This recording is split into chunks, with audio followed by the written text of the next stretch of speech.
देश की सारी जांच एजेंसियां, income tax, enforcement directorate, CBI आदि का इस्तेमाल विधायकों को डराने में, तोड़ने में, पार्टियों को तोड़ने में कर रही है। और अभी एक ऐसा चौंकाने वाला आंकड़ा आया, ऐसी 30 बड़ी कंपनियां हैं जिनके खिलाफ सीबीआई, इनकम टैक्स और ईडी ने जांच शुरू की, और उसके बाद उन 30 कंपनियों ने 335 करोड़ चंदा बीजेपी को दिया। ये बेसिकली एक्सटॉर्शन है। क्या भारत के सरकार ने इनकम टैक्स को, ईडी को और सीबीआई को क्या अब ये जिम्मेदारी दे दी है कि वो वसूली शुरू कर दें बीजेपी के लिए, या और साथ में ये भी दे दी है कि पूरे जितनी भी देश में पार्टी विपक्ष की चल रही है उनको सबको तोड़ के और अपने साथ में जोड़ लें?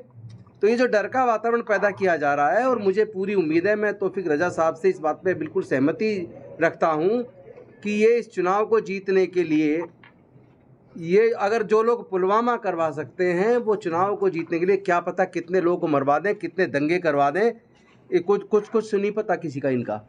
तो इस देश को बचाने के लिए, देश के प्रजातंत्र को बचाने के लिए, देश के संविधान को बचाने के लिए हमारा सबका एकजुट होकर लड़ना बेहद जरूरी है।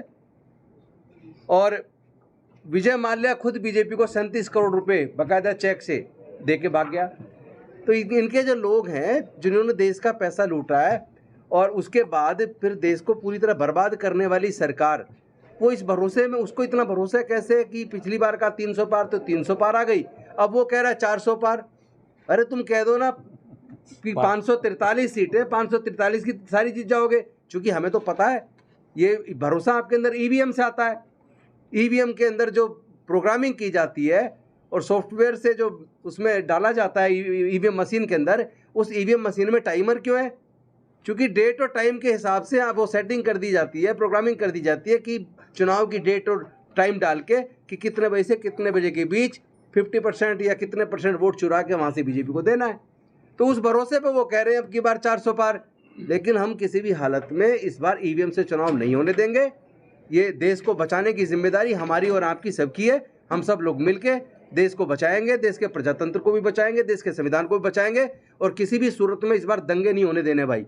ये कितनी साजिश कर लें, ये जितनी मर्जी साजिश कर लें, मैं निवेदन करता हूं अपने देश के अनुसूचित जाति, जनजाति, पिछड़े वर्ग के लोगों से, चूंकि जो दंगे होते हैं ना, आप देख लेना, दंगों में इस्तेमाल दलित और पिछड़े वर्ग का, आदिवासी वर्ग का किया जाता है। जो वो लोग बड़ी बड़ी कुर्सियों पर बैठे हैं, जिनके परिवार से लोग सुप्रीम कोर्ट, हाई कोर्ट में जज हैं, जिनके परिवार मंदिरों के अंदर पुजारी हैं, जो लोग सारी बड़ी कुर्सी पे बैठे हैं, उनके बच्चे कभी आपको दंगे में नहीं मिलेंगे, धार्मिक जुलूस में नहीं मिलेंगे।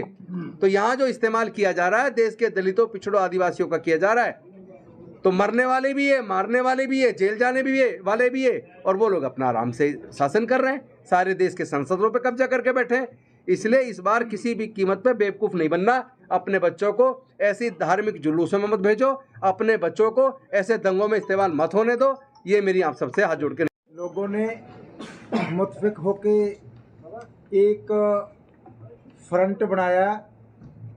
फ्रंट में वो लोग हैं जो 1947 से लेकर आज तक वक्फ पार्टियों ने उनको सताया है, मुसलमानों को सताया है, सिखों को सताया है, दलितों को सताया है, किसानों को सताया है, स्टूडेंटों को सताया है, सोशल मीडिया को सताया है, प्रिंट मीडिया को जो असली बात करता है उसको सताया है, साढ़े बच्चों को जेलों में भेजा है।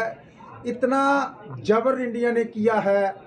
अब इंडिया के जो बीजेपी आरएसएस है, नागपुर है, वो सभी और कांग्रेस, उन्होंने सबने सताए हुए लोग वहीं इकट्ठे हुए हैं।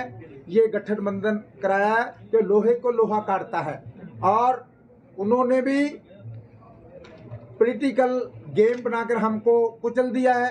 हम भी पॉलिटिकल गेम में उसके बराबर जो कॉन्स्टिट्यूशन अंबेडकर जी ने बनाया, अंबेडकर जी के कॉन्स्टिट्यूशन के इतने संशोधन कर दिए हैं, उसको तोड़ने की एक बहुत बुरी प्रयास है। इसलिए हम सब इकट्ठे होंगे। ये गठबंधन टेम्परेरी नहीं है, ये परिवारक है। परिवार तौर तक सभी परिवार के तौर ते इकट्ठे होंगे, ਚੱਲਾਂਗੇ। तन मन धन ਦੇ ਨਾ ਕਰਾਂਗੇ, ਨਾ ਕਿਸਾਨ ਨੂੰ ਮਰਨ ਦੇਵਾਂਗੇ, ਨਾ ਨੌਜਵਾਨ ਨੂੰ ਮਰਨ ਦੇਵਾਂਗੇ, ਨਾ ਬੀਬੀਆਂ ਨੂੰ ਮਰਨ ਦੇਵਾਂਗੇ, ਨਾ ਬੰਦੀ ਸਿੰਘਾਂ ਨੂੰ ਜੇਲ੍ਹਾਂ ਦੇ ਵਿੱਚ ਜਾਣ ਦੇਵਾਂਗੇ। ਬਿਲਕੁਲ ਇੰਡੀਆ ਦੇ ਵਿੱਚ ਪੂਰੇ ਸ਼ਾਂਤੀ ਨਾਲ ਸਾਰੇ ਰਹਿਣ।